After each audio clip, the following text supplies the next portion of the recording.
Hello, Garland Nixon. And I know what you're thinking. It's all doom and gloom. Okay, mostly doom and gloom. But Scott Ritter's having a great peace rally in Kingston, New York this week. Let's talk.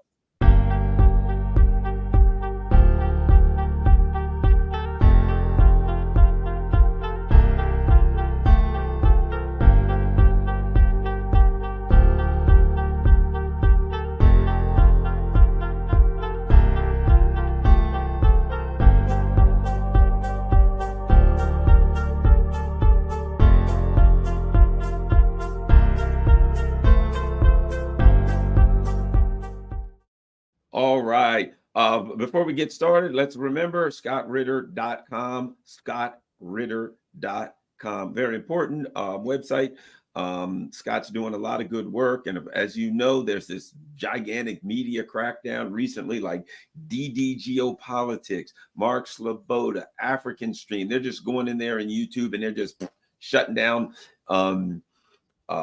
all kinds of sites, and they're desperate and they're pushing back against those who are trying to give us good information. So scottritter.com is where you want to go for Scott's info. And while you're there, please make sure you donate as best you can. Share Scott Ritter's website, scottritter.com, on all of your social media platforms. And when you post it there, put a little note asking people to donate also. Scott doesn't really say that kind of stuff and ask much, but it is important because, we got to keep this work going. We got to support it as best we can.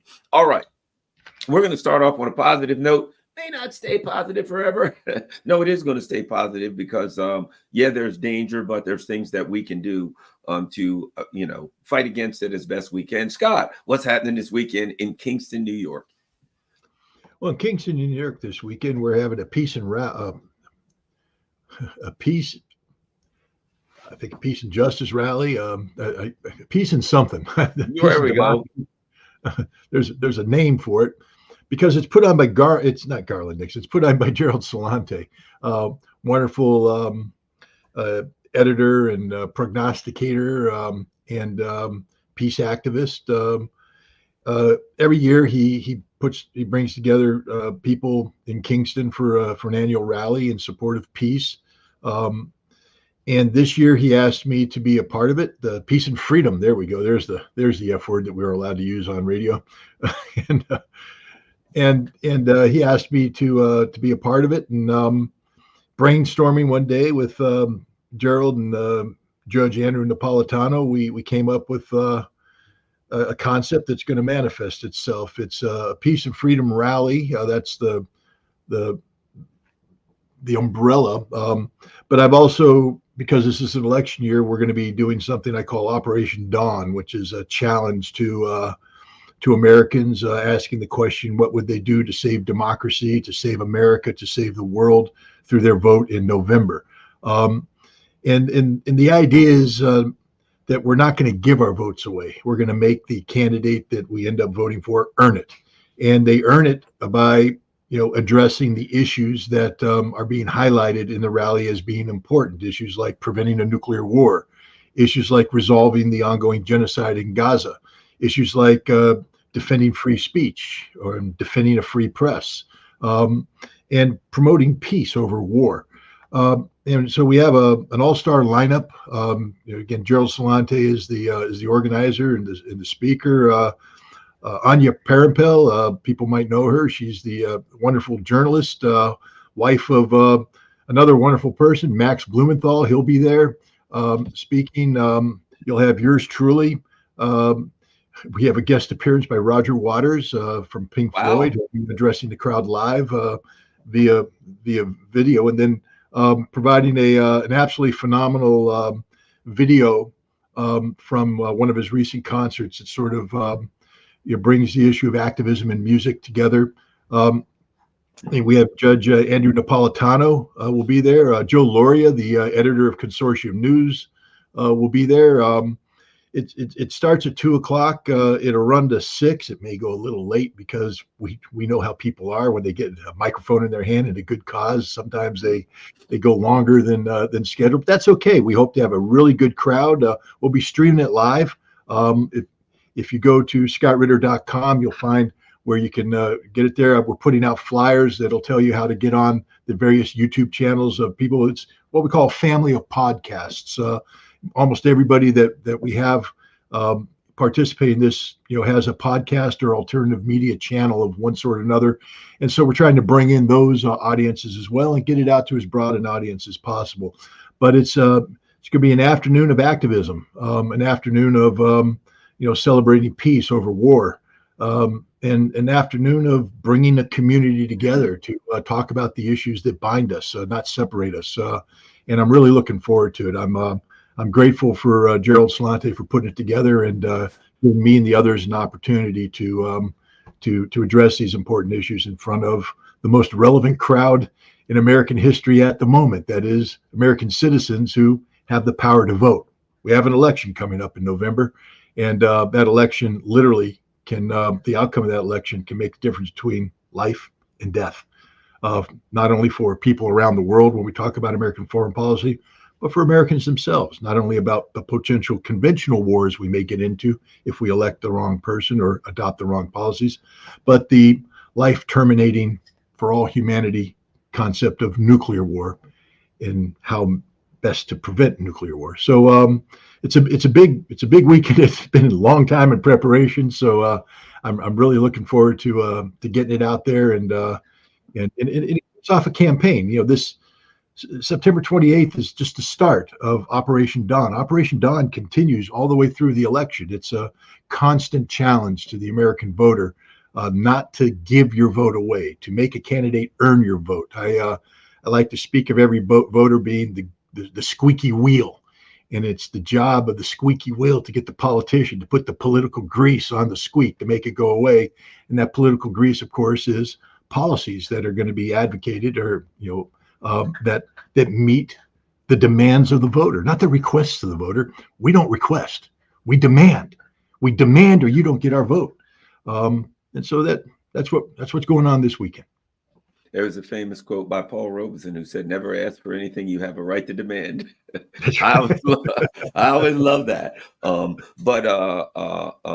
he had a lot of great quotes about, when you talk about Roger Waters, the duty of the artist, to work for peace. At any rate, let's go. One of the things I wanted to ask you about, Scott, is, all the talk of military of strikes on Russia, blah, blah, blah, the nuclear doctrine. Okay, we know that. Here's what I wanted to ask you about. The rumors that I'm hearing from people who seem to maybe have at least, some inside access, that there are those in the Pentagon, there are those in the military who are saying to the Blinkens and people like that, and saying to those in power, look, tone it down. That I'm hearing that there are people in the military that are saying, turn down the volume on this. On these military strikes, et cetera, that there may be some conflict within the administration, within the halls of power. Have you heard anything? And what are your thoughts on that, Scott? Well, I have. I mean, it's not just the whispers I've heard. It's what's playing out in front of us. We're seeing a clash of policies between the Pentagon and the State Department when it comes to Ukraine and the provision of support to Ukraine. Lloyd Austin made it clear on September 6th, I believe, during the 24th iteration of the Ramstein Contact Group. That's the group of policymakers, defense specialists who get together in Ramstein, Germany, an American base in Germany, to discuss how to provide military aid to Ukraine. Zelensky showed up and made his pitch that he wants to, have his hands untied when it comes to using the weapons provided to him, specifically the Scalp missile from France, the Storm Shadow missile from Britain, the ATACMS from the United States. He wants to be able to strike any target he wants to inside Russia, because if he can't do that, he says he can't win the war. And he had been led to believe, and if you go back, I'm not a big fan of American mass media, and one of the reasons why is that they are literally stenographers of government. And I, in my history, have seen the big journalists for the New York Times and the Washington Post, whom we all say, oh, these are really good journalists, and watch how they're spoon-fed stories by their respective sources. So that's how they get on the front page, because, when somebody high up in the government wants to, make a headline, they call these people, and these people give them the headline. And they don't get to have that relationship by challenging or pushing back. They simply repeat. And if you take a look at the media stories that are coming out in the lead up to the Ramstein contact group, it was all America's going to green light this thing. It's going. And who's putting that out there? Not the Pentagon, the State Department. The State Department saying we're going to give the green light here. And Austin, put an ice shower on that one. Said no, there's no such thing as a silver bullet, magic weapon that's going to turn this thing around. This war will only be resolved through diplomacy, through negotiations. And of course, that message was not well received in Washington, D.C. So enter Tony Blinken and David Lammy, the British Foreign Secretary. They fly to Kiev. And again, look at the headlines, being spoon-fed by the State Department. Green light, green light, green light, green light. This is going to happen. We're going to give the Ukrainians that which they are demanding, free use of these weapons. But the Pentagon put their foot down. They called up the White House and said, what part of hell no don't you understand? There's big issues here that need to be thought through. And so Blinken was told, no, you can't do that. This is a presidential level thing. Now, Keir Starmer heard that. He's the prime minister of Great Britain, and he gets on an airplane, flies to Washington, D.C., where he's going to meet with Joe Biden. And he has his little red briefcase with all the documents in it ready to go. Biden's going to sign off on it because that's what Blinken and Sullivan want him to do. But the Pentagon has a say in this, and they can amplify things. And I think the Pentagon began amplifying the warnings that were coming in from Russia, using every resource they have available, including former defense officials who, unlike Tony Blinken, unlike Jake Sullivan, have actually studied Russian military doctrine, understand the foundations of Russian military thought, understand the principles of Russian nuclear deterrence, and understand Russian nuclear policy enough to know that everything NATO, the United States, and Ukraine were getting ready to do would be pushing the buttons in Russian nuclear policy that said launch. And the Pentagon said, they're not bluffing. What part of they aren't bluffing don't you understand? And finally, the word got through. Enough people made phone calls to Jake Sullivan that he had to go to the president and say, there's a real concern that if you sign off on this, the world goes boom, and not in a good way. And so Biden had to call, but you saw how mad he was. You remember in the press conference, what do you think about President Putin? Says, I don't think anything about Putin. He was furious because he was ready to sign. And he's mad at his staff. He's like, why did you get me in this situation? Why did Keir come in here if Keir Starmer come in here if I'm just going to say no? You told me the answer was yes. All of you guys said yes. The Pentagon's going, we didn't. We didn't tell you yes. We told you this is stupid. We told you this is suicidal. And there's the debate that's still ongoing because Biden, has to look out for the national security of the United States, but he also has to look out for Democratic Party politics. And they own this Ukraine policy. They own this war, and it's going bad. And they already have one strike against them called Afghanistan. And during this political season, I mean, my dogs are furious about this. This political season, I don't know what they're barking at. They can't withstand one more defeat. And right now, what's happening in Ukraine is a strategic defeat. I'll turn it over to you to ask a question because they're just barking. Okay. Yeah. Well, it seems to me that if you could, the change of the adjustment, shall we say, of the Russian nuclear doctrine. Now, here's my understanding. There was a meeting with the Security Council, et cetera, and that there have been some proposed changes. I don't know. I have not read that they have been accepted. They may have been, but there were proposed changes to the Russian nuclear doctrine, which very specifically, if you read them, very specifically addressed the missile threat. That's exactly what it addressed, right? Meanwhile, I don't think this is coincidental. I read that China's doing these missile drills and stuff like that, and show particularly anti-ship missiles, things of that nature. It seems pretty clear to me at this point that in the event of any kind of a dust-up between the U.S. I mean, China and Russia have been doing so many drills, Ocean 24, flying strategic bombers together, you name it, that if in the event that there is a dust up between the United States and Russia, even if it doesn't go nuclear, which it would, but let's just say it doesn't. However you look at it, China's involved. That if you get involved with something on Russia at this point, and here's what makes sense to me if you're China. You know exactly what they're doing to Ukraine is exactly the plan for Taiwan. You can wait for your turn. If there's some bully there and he's going to beat Scott up and then he's going to beat me up, and he walks up and punches Scott, and I know for a fact that as soon as that fight is over, if he wins, he's coming after me. Why would I wait? I'd say me and Scott, and I know me and Scott can take him, but I don't know for sure if Scott can take him. And guess what? If they go nuke, I die anyway. At that point, the only logical move for China is to join with Russia. That's the only logical move for China, which, of course, we also know that North Korea now has a mutual defense pact with Russia, but they already had one with China. So as far as I'm concerned, any military dusts up, nuclear or not, between the U.S. and Russia, the only logical move for China is to join in on Russia's side. Your thoughts? Well, first of all, let's start with China for a second. China for a long time was happy to have 200 nuclear warheads and a handful of outdated liquid fuel ICBMs. They were happy to have the warheads separated from the ICBMs unfueled. They were just basically saying, we're nuclear power, but we're not threatening anybody. It's here as deterrence. And, if we feel like we're being threatened, then we'll bring them to operational level and we'll, mount the warheads and then we'll fuel them up and we'll spin up the gyros. And, hopefully by then sanity has prevailed, but if needed, we'll launch, but we don't want to.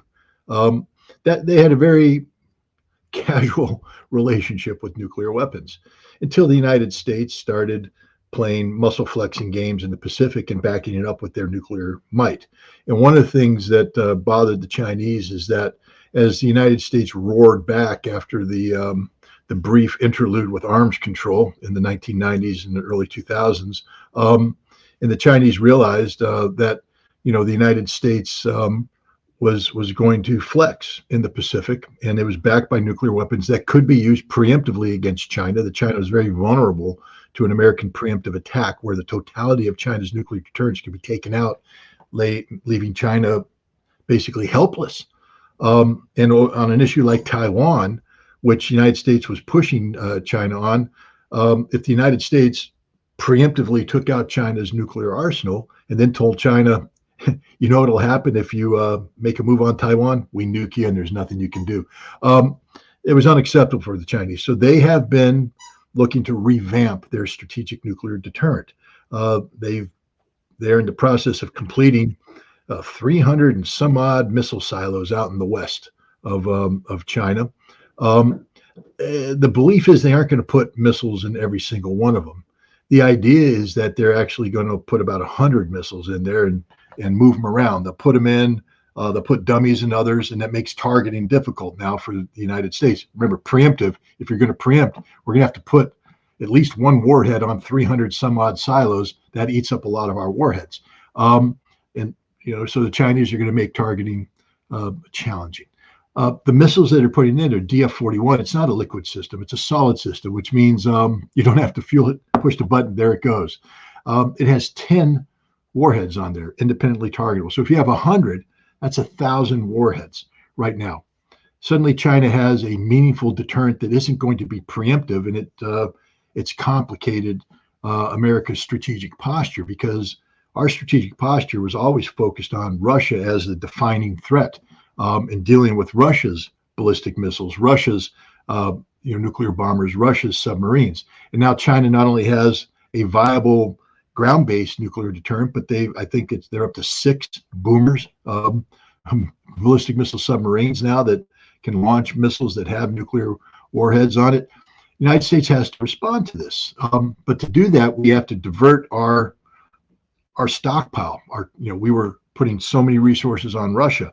Now to match China, we have to pull resources out, et cetera, change our own nuclear doctrine, which there are two aspects to that. One, when you're trying to do more with less, which is what the United States is doing, trying to target more with, we don't have enough warheads to meet normal targeting. You have to change your employment plan, meaning that you become a little bit more forward leaning. Because let's say under traditional deterrence, I want to take out this missile silo. I'm going to have to fire 5 warheads at it to guarantee that I kill it. So what we've done when we have to relook at the target deck is we've changed the fusing system on the W-76 warheads on the Trident submarines so that it's 1 warhead, 1 kill. So now we have 800 and some odd warheads now available, and we're going to put 1 on each one. But when you do that, that means that you have to strike first. You can't, it's not deterrence anymore. You have to lean forward. You have to talk about preemption. So your policy becomes that of preemption or a very aggressive launch on detect, meaning that the second we detect something coming up, we launch because we have no choice. We have to launch to take out all their missiles. This is a very dangerous posture for us to have, for the United States to have. And one of the reasons why we have this posture is because China felt threatened by our previous posture. Now we've gone into a new posture, which is even more destabilizing. I bring this up because the Chinese launch didn't just happen by accident. It was done as a demonstration to show the United States that if you're thinking about a nuclear war with Russia, because we hear all the stupidity coming out. We hear people say the Russians are bluffing. We hear people say that the Russian nukes don't work. We hear people say X, Y, and Z, and America has this forward-leaning policy. So China's like, if you're thinking about that, we're still here. And we aren't going to let you launch a preemptive strike against Russia and not treat it as a preemptive strike against us. They don't have declaratory policy. They don't have a formal alliance. But remember, they've entered into a relationship with Russia that's better than any alliance in the world because it's based upon friendship and based upon common understanding and common threats. And the United States is a common threat. So the China issue, this isn't something just to be dismissed. It's a very big deal. It's a major demonstration of capability and policy. We keep talking about declarative policy. Usually declarative policy is when a president or a leader makes a statement that says this is policy. For instance, which I'll get to in a second, Vladimir Putin just addressed his National Security Council, where he made declarative policy about Russian nuclear policy, a statement that will later be backed up by formal policy. But he has said things that can be assumed to be policy statements. China hasn't come out with any statement that formally says, hey, if you attack Russia, we jump in. Sometimes declarative policy can be done by actions. And what the Chinese just did is a big shout out. Hey, DF-41, 10 warheads, don't even think about it. Vladimir Putin is doing the same thing. He had this meeting in the National Security Council, and they and he talked about measures that he is suggesting be incorporated into Russia's nuclear posture. The Russians have a nuclear policy. It was published in 2010, and it's pretty much been kept the same ever since. But because of what's been going on in Ukraine, in NATO, the United States, the nuclear saber rattling, Russia realized that their nuclear posture, their doctrine, was outdated. I believe, and I've talked to some people who back me up on this one, people in Russia, they back me up on my assessment. They're not saying that they know. They're just saying, yeah, your assessment makes sense. I believe Russia's already made the adjustments as interim policy. I believe that Russia, taking a look at what the United States and NATO has done, said, we're revamping. And they've warned the United States. They said, you have lowered the threshold. We're looking at it, but don't do this. And so they had this interim policy posture that could have, if the United States and NATO backed away, it could have just been, okay, we don't need to do that. We go back to our formal policy, because that's long-standing policy that has a whole bunch of implications for budgets and everything. But looking at the posture of the United States, looking at the posture of NATO, Vladimir Putin and his leadership made a decision that what had been interim policy has to become formal policy. And that's what they're doing now. They're going through the legal processes, just like we have. Remember, we have to have a nuclear posture review published. It's a nuclear posture review. It says this is what we propose our posture to be. And then based upon that, there is the presidential, well, the posture review gets sent to Congress. Congress debates it and comes back and they agree on it. Then the president puts out what he calls the presidential nuclear employment guidance, where he says, based upon the posture, here's my guidance. And then the Defense Department takes that guidance and actually makes an employment plan. The Defense Department doesn't wake up in the morning and go, well, here's our new employment plan. It doesn't work that way. Civilian leadership. And the way our nuclear war plans happen is through this process of, posture review, employment guidance, employment plan, all briefed to Congress and the appropriate committees. It takes time, a couple of years. Russia's the same way. It's, everybody's like, Russia's a dictatorship. No, it's not. And Putin doesn't wake up in the morning and start issuing orders. It doesn't work that way. There is a process mandated by the law, mandated by Constitution, where he has to enter into consultations. It's a deliberative process. And what we saw was a manifestation of that, where he has now laid out his guidance. And now they'll go back and they'll absorb that guidance. They'll put out a document. Then Putin has to send that document up through the Duma and the Federal Assembly. And then it comes back and it gets approved. And then he'll sign off on it. They'll sign off on it. And now that's the Russian nuclear war plan. But in the meantime, by going public like this, I think Putin wanted to put a marker on the table. And the most important marker there were three actually, that were very interesting from this. You hear a lot of talk about people saying, well, NATO is going to make a move on Belarus as a way of countering the collapse of Ukraine, that, they'll seek to destabilize Belarus. And then, if they can get Lukashenko out, then in come the troops. And Putin said, no, you attack against Belarus, we use nuclear weapons. So don't even think about it. Put an end to that kind of talk. Two, he said, if a non-nuclear party, let's call it Ukraine, launches a major attack using foreign supplied weapons and everything, the nation that provided those weapons, if it's a nuclear nation, like let's call it the United States, will be automatically treated as being part of that attack and will be open up to retaliation. So he made formal what I and others have been saying about what happened last on September 13th, where Biden had to back down, because he was told, if you allow Ukraine to use these weapons that make use of American intelligence for targeting, you're a party to the conflict and we will treat you as such. And, a lot of people in the State Department, that's bluffing. Well, it was interim policy. Putin said so, because he didn't say, I'm going to suggest it. He said, this will happen. That's the proof positive that it was interim policy, that he had made an interim decision to expand Russian nuclear doctrine to take into account. But now it's going to become a part of formal policy.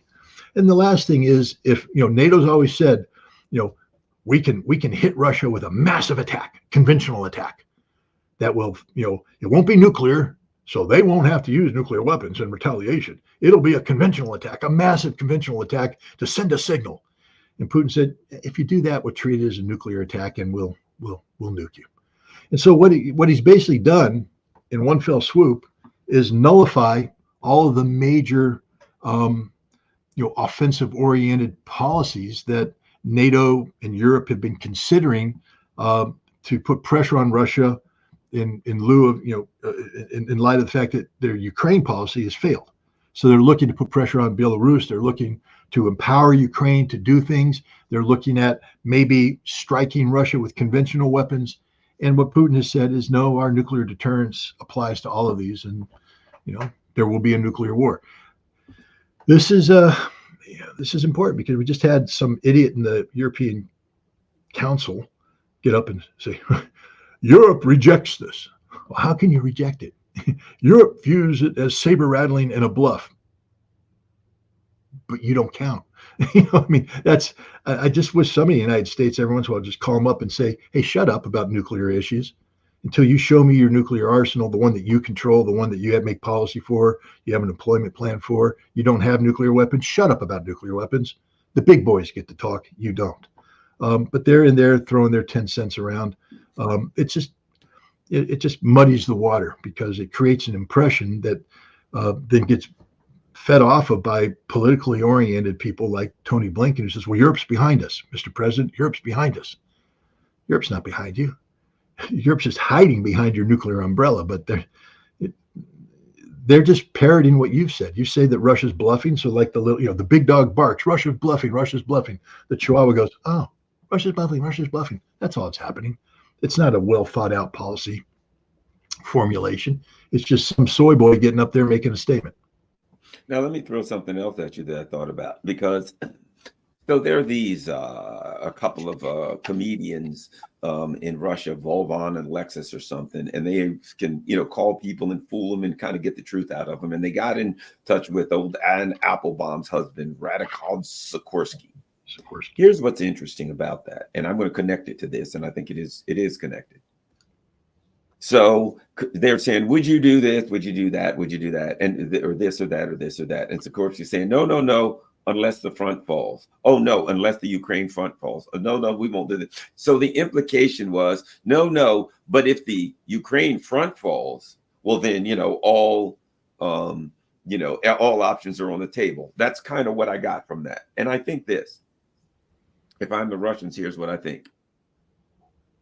Ukraine front's very, very close to falling. It's going to fall. It is inevitable. The worst fear, the worst debacle imaginable to these neocons who propped up this thing called Ukraine now, they're going to have to face it. So if you're saying to me, well, I won't act crazy unless the front falls, and I know the front falls, notwithstanding the missile attacks, I think the Russians also have to think about this. The front's going to fall, and maybe soon, maybe a week, maybe a month, maybe 3 months. We don't know. I think the Russians also have to think, if you're saber rattling to me, well, we won't act crazy unless the front falls, then we'll really act crazy. Then you also have to put that out there and say, look, this is inevitable. You're going to have to deal with this. But we want to let you know, whether it's missiles, whether it's any of this stuff, if the front gets ready to fall and you get froggy and you're like, well, we weren't going to do all this stuff, but now that the front's fall, we must step in. Your ass is dead. You're dead.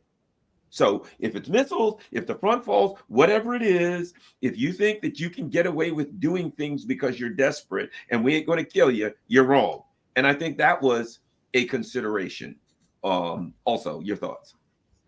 Yeah, but I remember that episode with Lexus and Bovan, and Sikorsky though was even though he said, yeah, if the front falls, then there's things we might be able to do. But I think Sikorsky also said, well, of course, first we'd have to clear it with America, and therein lies the rub, because America is not going to sign off on that.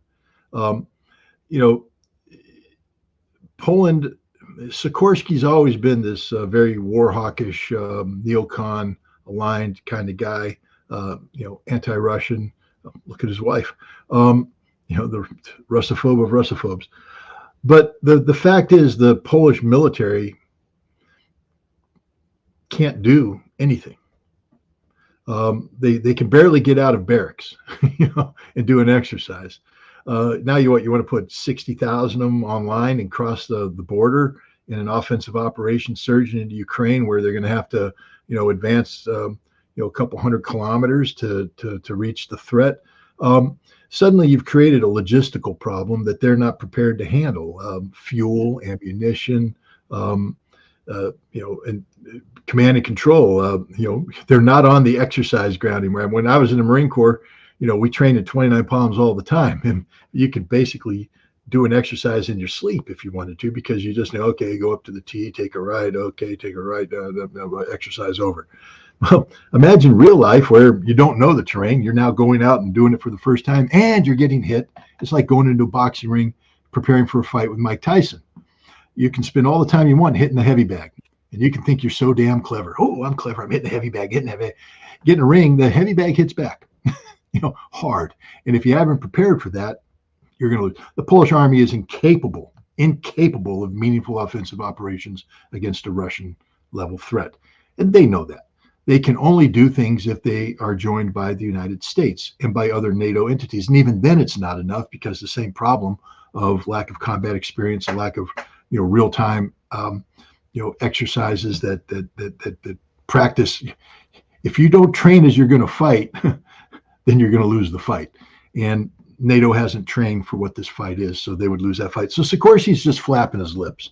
But for the Russians, it is disconcerting, because one thing that Poland can do is, enter into a policy of destabilization of Belarus, and then maybe try and provoke Belarus into something that would allow some sort of engagement. And Russia put the nix on that with saying our nuclear umbrella extends to Belarus as well.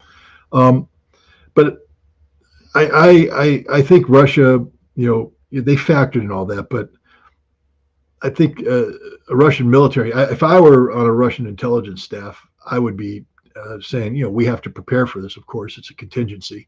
But in terms of prioritization of threats, the Polish army coming across the border does not rank high, because I think they defeat themselves just getting out of the barracks, that they'd have so many breakdowns and disruptions and all this kind of stuff before they even got to the border that we don't need to worry about them. But Poland is like the Baltics. These are problematic nations that bark very loud because they're under an American nuclear umbrella and they feel empowered by that. But I think what Putin is doing and putting down this marker is nullifying the American nuclear umbrella, because one of the assumptions being made by the Balts and the Poles is that the American nuclear umbrella is always going to be there. And the fact is, the Americans are saying, nah, if Russia attacks, we extend the umbrella. But if Russia doesn't attack, the umbrella comes back and you're on your own. We're not going to play this game. I do not believe, to be frank, that if Russia attacked the Baltics or Poland at this point, based on what I've seen historically of the United States, I don't believe the United States would come to their aid anyway. I don't think they'd be a speed bump. But here's the issue. That's not even a discussion, because Russia they don't want, who the hell want those Nazi infested hellholes, right? Russia, if you offered them the Baltics here, you can have them. The Russians would probably say, oh, geez, no thanks. I mean, we want our people to be treated nice there, but who the hell wants, the governments literally live off the legacy of their Nazi predecessors. So at any rate, let's move forward. Middle East. Israel apparently is trying to drag the U.S. in there. The U.S. is, and again, we see great refrain from the axis of resistance. And I argue, people say, well, they refrain. I say the axis of resistance has to control as best they can, maintain the most control they can over the rate of escalation. If they allow Israel to control the rate of escalation, they're put in the weak position. As long as they're controlling the rate of escalation, they're in a strong position. Your thoughts on what's happening now in Lebanon? Yeah, and I mean, you're absolutely right. First of all, from day one, since Hezbollah engaged on October 8th of last year, Nasrallah has been doing what I call a brilliant job of escalation management. His job was never to go all in and help Hamas. Because that doesn't help Hamas. I just want to remind everybody that right now Hamas is on the cusp of a strategic victory, because the whole world is talking about the inevitable need of a Palestinian state. That wasn't being discussed on October 6th. Now it is. And Hezbollah's job is to keep that issue alive and having relevance. A broader Israeli-Hezbollah conflict would more than likely bring in Iran. And if Iran comes in, then we get the whole Strait of Hormuz issue, shutting down, energy corridors, energy crisis, and suddenly the last thing the world will be talking about is Palestine. Won't even be on the back burner. It won't be. It'd be put into deep freeze, because there's bigger issues. Because the reality is that a global energy crisis, people care about that. Creating the state of Palestine, people really don't care about that. There's a lot of lip service right now, but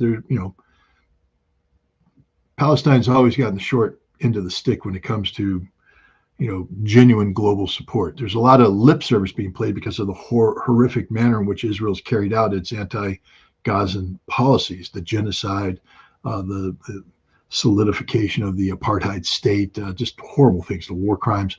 But again, that too shall be forgotten and not discussed if there's a broader war between Israel and Hezbollah. The horror of that conflict, it will cause a global readjustment because the world can't chew gum and walk at the same time. Right now, they're chewing gum called Hamas. They're doing a good job of it. But if you get a bigger conflict, now they got to chew gum and walk. They're going to spit out the gum because walking's more important. And that would be the end of it. And then why did Hezbollah get engaged to begin with? So Nasrallah has been managing this quite well, and so has Iran. And I believe they will continue to manage the escalation to avoid a large-scale conflict. But Netanyahu has made their job tremendously easy because he isn't talking about the destruction of Hamas or Hezbollah. He's talking about I want to physically move Hezbollah back to the Litani River and all this kind of stuff. But they've always said that. But he's defined victory in a different way, getting 60,000 Israeli settlers back home. He was under tremendous political pressure to get the settlers who were compelled to flee their homes because of this managed escalation, which brought violence to northern Israel. They want to go home, and they feel that Netanyahu is not doing anything to make that happen. And so Netanyahu has to be seen as trying to facilitate their return. But how do you return them home if all Hezbollah has to do to keep them away is just fire a handful of rockets into northern Israel on a periodic basis? It's a mission impossible, one that Netanyahu can't win. And frankly speaking, I think he knows he can't win. I don't think the purpose of this policy was to win. I think the purpose of this policy was to distract. That he did what he did in Lebanon because he was coming under tremendous pressure. Remember, hundreds of thousands of Israelis were in the streets protesting about the return of hostages, the need for a ceasefire in Gaza. You can't get the return of the hostages without a ceasefire, and a ceasefire means the political end of Benjamin Netanyahu. So to avoid that, he had the Mossad execute a plan 15 years in the making that was supposed to precipitate a massive military assault against Hezbollah, blowing up all these pagers, and then an hour later coming in while Hezbollah is still trying to figure out what the hell happened with their pagers. Why are all their intermediate commanders, wounded, killed, out of action? And then you attack. That was the goal. Instead, he had it blow up and then nothing. And then he began bombing, but it's part of the escalation bombing.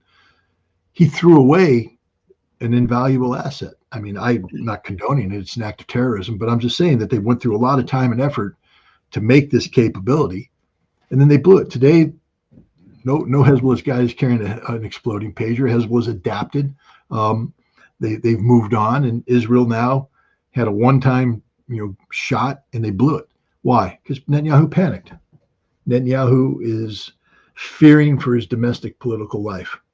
He knows he can't expand this into an all-out war, but what he can do is manage the escalation enough to distract the Israeli people from what's going on in Gaza, what's the failure to get the hostages back, get them focused on something else, and spin it so it looks like an Israeli victory, hence the exploding pagers and the exploding Motorola walkie-talkies. But sooner or later, Hezbollah is going to call Israel's bluff and say, no, you can't. We know you can't follow through, so we're just here, and Israel's going to have to back down, and then Netanyahu's going to have to look for another distraction. I mean, we're playing a very dangerous game right now, where for the sake of Benjamin Netanyahu's continued political relevance, the entire region is being put at risk. I read that Turkey's President Erdogan had a significant speech at the UN, and he said, humanity might have to stop them. They're like Hitler, et cetera, et cetera, et cetera. Now, not that I trust Erdogan to jump in the middle of the brawl tomorrow, but I think what is being reflected is the pressure. in his country. I mean, a couple of sailors the other day tried to walk through town, and just like some local people grabbed them and tried to beat them up, and other people helped them and got them out of there. But there's rage in the Middle East, and I think what the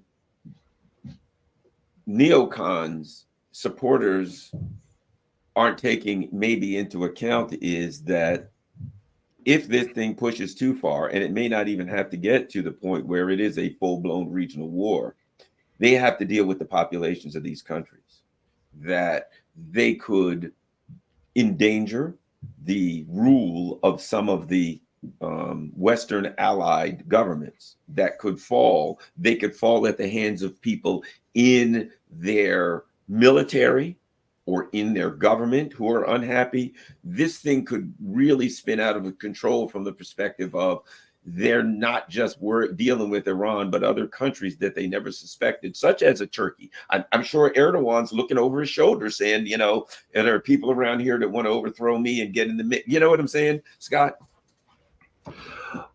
No, I do. I mean, again, Erdogan's statements don't come from a vacuum. It's not like he woke up overnight and said, oh, there's pressure from inside Turkey for me to stand up against Israel. Turkey has been, you're familiar with Batman, the movie, and the character Two-Face, Yep. One face is very good and the other face is really ugly. Turkey as a nation is a two-faced nation. I don't mean that in the insulting way, although Turks may take this as an insult. I apologize. That's not what I'm trying to accomplish here. I actually have great admiration for Turkey. I lived there for several years, and I love their language. I love their culture. I love their history. I love their people. So I'm not here to insult anybody. It's not meant to be insulting. What I'm saying, though, is that Turkey under the Ottoman Empire was a caliphate. They had a sultan, the caliph also. That means that there was a religious entity. It was a Muslim entity, a Muslim state, a caliphate. And the caliphate was disbanded in the early 1920s. And Mustafa Kemal Ataturk sought to take Turkey away from being this Islamic state that he considered to be backward and move it into being a Western secular state. That doesn't mean that the population gave up their religion. They didn't. He just didn't want to have Islam dominating the government, dominating the society. He famously banned the fez and wore the Western hat. That's what I mean by two-face. But the secular face has always been artificial. It's been more about Halloween dress up, as opposed to what they really are. Turkey has always been an Islamic state. And this secular state of the modern Turkish Republic has always been fighting against Turkey's genuine Islamic roots. The coup in 1961 against name begins with an M, can't pronounce it, but the prime minister, he ended up being executed on an island. He was deemed to have Islamic roots, populist roots. When you talk about Turkish populism, you're speaking about Islam. And when I was there in the 70s, there was a politician named Erbakan who was making a big run. Again, the Islamic Party had to be banned. The Turkish army had to come in and launch a coup and outlaw Erbakan's party. Erdogan is from Erbakan's party. It got renamed, reclassified, etc. But Erdogan and the AKP is an Islamic party. It goes back to those traditional roots. And now they're in power, and they have popular support amongst a nation that views itself as Islamic, as a Muslim state. And so and we're seeing Turkey gravitate away from the foundation that gave the secular aspect of its society viability. The desire to be part of Europe. The European Union doesn't want them. The desire to be part of NATO, but NATO isn't supportive of Turkish ambitions and Turkish needs and wants and desires. Turkey's starting to look to the east. Erdogan will be going to Kazan, where it's expected he will make a formal pitch to join BRICS, and BRICS may issue a formal invitation. A NATO member joining BRICS, which is the institution that has been weaponized by Russia, China, lesser extent India, to be seen as the counter to the American-led rules-based international order of which Turkey is part of via NATO. We're talking about major geopolitical transformational things taking place here. Erdogan is also a political survivor. He has to take a look at, because Turkey is still straddling that fence. There's still a powerful enough constituency, pro-Western secular constituency in Turkey that it can't be ignored. It's been suppressed since 2016 when the pro-NATO wing of the Turkish military tried to take Erdogan out. Why? Because he's a populist Islamist. And there's been renovations of the military ever since. But my point is that with Erdogan, we got to be careful. It's too early for him to be making precipitous interventionist moves. What he's doing is testing the water. What he's doing is planting the seed of a thought. So that in the future, if enough momentum and support can be brought to bear on the issue of intervention so that it now has substance, he can be seen as a leader. But I don't think, in fact, as I know, you're not going to see the Turkish army, somebody showing up on the Lebanese-Israeli border saying, we're ready to hook and jab. I don't see that happening. But some preliminary steps, for instance, in his statement, I think he spoke about that Syria and Turkey are now in a common cause. Well, they were fighting each other. There's still Turkish troops in the northern Syrian province of Idlib. The Turks are still, providing support to Islamist groups that were trying to overthrow Bashar al-Assad. But because of the Israeli-Gaza, Israeli-Hezbollah crisis, Turkey's now trying to fast track normalization of relations. Erdogan and Bashar al-Assad used to be best friends. They went on vacation with each other. They'd fly to each other's capitals and have tea. Their wives are best friends. They got along famously until, I think, 2011, when Syria cracked down on this outside intervention that tried to exploit domestic problems in Syria to overthrow Bashar al-Assad. And Erdogan made a strategic decision that Bashar al-Assad was going down and that he wanted to be able to exploit the collapse of Syria to absorb Aleppo province, which used to be the Vilayet of Aleppo under Ottoman Empire. He has a map that says that belongs to Turkey. He made a strategic gamble and he failed. Now he has to live with those consequences of failure. And one of the consequences is he has a lessened position amongst the Arabs of the Levant. He has to restore trust and confidence. That's going to take some time. I think this speech at the UN was part and parcel of that effort of Erdogan to win back the trust and confidence of the Arabs of the Levant, of the Gulf Coast Arabs, who, remember, still don't trust him because history is important. Libya, Turkey just didn't wake up one morning and go, we're going to Libya. It used to be part of the Ottoman Empire, and the Vilayet of Tripoli, in 1911, 1912, people like Mustafa Kemal Ataturk, Enver Pasha, all of the big Turkish officers went there to create an uprising against the Italians who had occupied it, to fight back. And the Turks fought in Libya all through World War I. There's huge historical connectivity between Libya and Turkey. We go down to Somalia. The Turks are there. Largest military presence in Somalia today is the Turkish training presence. The Turks are in Sudan. The Turks are in Africa. Why? Because the Ottoman Empire used to. What Erdogan's doing is reestablishing the old connectivity that Turkey had. Why do you think the first commander of NATO forces in Afghanistan after the fall of the Taliban was a Turk? Because the Afghans trust the Turks. I mean, one of the more interesting histories is the Turkish military mission that went to Afghanistan in the aftermath of World War I to advise in the role they played in anti-Russian, anti-Soviet activity, support to the Basmachi. And I'm just saying the Turks are everywhere.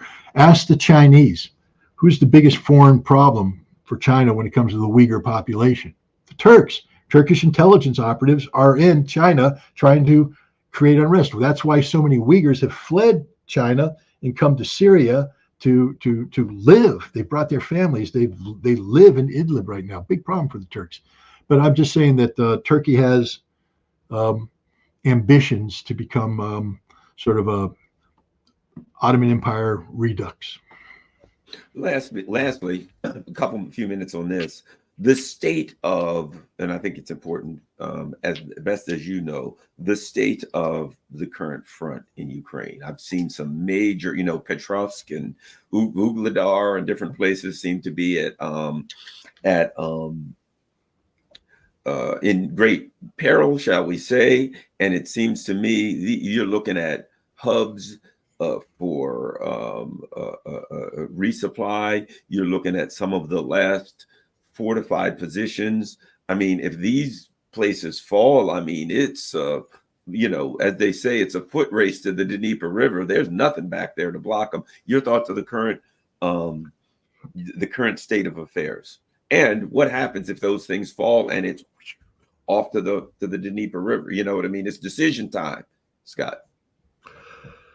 Well, we're going to find out the answer to that question pretty soon, because Uladar is getting ready to fall. Now, it's interesting. I mean, the Russians have been banging their head against that fortified urban built-up area since the beginning of this conflict. When the Russians established the land corridor between Crimea and Russia proper, linking Kherson, Zaporizhia with Donetsk, Lugansk, and Russia, they pushed in toward Zaporizhia. You had the big reservoir and everything, and Uladar sort of anchored the Ukrainian defenses, and the Russians tried to make a rush on it, and they got bloodied. I mean, a Russian Marine brigade lost a whole bunch of guys trying to make a rush on that. And ever since then, the Ukrainians have been beaten back the assaults, so the Russians have not been able to dent the Ukrainian defenses there. So what Russia did now is they said, okay, we're going to flank it. Instead of, the Ukrainians have built this powerful forward defense, minefields, layered defense and everything. We're going to flank it. And this is where the war of attrition came in, because previously you couldn't flank it because the Ukrainians were defending there too, and the tree lines and everything. There was a problem. But as you attrit down the Ukrainians, they have to thin out their lines to keep certain strong points fully manned. And to keep the 72nd Brigade, and I think it's the 56th Brigade, fully manned, they had to rob Peter to pay Paul, which means now the flanks become vulnerable. The Russians, meanwhile, don't have to worry about that. They can attack everywhere. And so they start attacking the flanks. And then in order to, as they make movement on the flanks, threatening to cut off, you have to withdraw troops to do that. And then they attack the nose and they get into the city. And that's what's happening right now. The Russians are exploiting the fact that they have,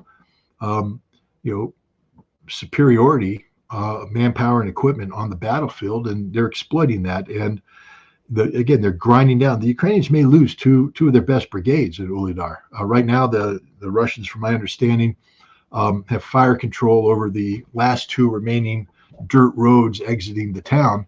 Fire control means that while they don't physically occupy it, anything that goes down that road gets shot up. And that's the end of the Ukrainians there. Thousands of Ukraine's better soldiers. Same thing in Pokrovsk. They've thrown in some of their best troops to blunt the frontal attack, but the Russians they're approaching it from the flanks, and you're going to get a repeat of that. And you're going to see that in Kupiansk. You're going to see that in other areas all along the line. The Russians in the past might be able to put pressure on 1, 2, or 3 places at a time. But generally speaking, remember we talked about the Battle of Bakhmut. That was where the main effort was. The Battle of Avdiivka, main effort. Now we're speaking about battles all across the line because the Russians have the resources to put the pressure, and Ukrainians don't have the resources to fully man that. And this is why the Russians are advancing. And wherever the Ukrainians do inject quality reserves to blunt the attack, the Russians just simply threaten the flanks and threaten surrounding. And we're reaching the point now where, again, we've been talking about this. It's, it happens on the timeline that the Russians want. Again, I do Marine math. I mean, one of my things is I was trained to be very, very aggressive. And while we aren't suicidal, and we didn't want to build new Marine Corps monuments, casualties were anticipated.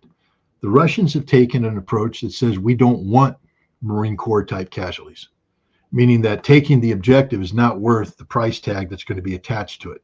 That if the price tag becomes too expensive, we're going to stop and we're going to look to do something else. That our job is to wear the enemy down, not give the enemy an opportunity to wear us down. And so, my mind keeps saying, man, if this was a Marine division, we'd have that down, but we'd also have a lot of dead Marines. You have to adjust to Russian math, which is they aren't looking for casualties, but what they are doing is putting pressure all along the front. And this makes the process of making the thread bare for the Ukrainians it takes a little bit longer, but it's happening. The cloth that was holding the Ukrainian front together is getting worn down. Gaps are in, there's rips, there's tears, they can't repair it. And sooner or later, with all that pressure, it's just going to rip in half. And when that does, it's all she wrote. And I think we're getting to that point sooner rather than later. The fatal blow really was the Kursk incursion, taking 20,000 of Ukraine's best reserves and throwing them there where they're all dying right now. None of them are going to make it out alive. The Russians are just slaughtering them. Unbelievable. And that's where we're at right now. And then you layer on top of that the pressure that Russia's putting on the Ukrainian economy, on the society. This winter is going to be a cold one. There's no energy. There's no heat. There's no water. I think, we're not just seeing the military put under pressure. We're seeing society, and you may see this collapse of society. And you combine the collapse of the military with the collapse of society, and it's called losing a war. And I think that's what's happening.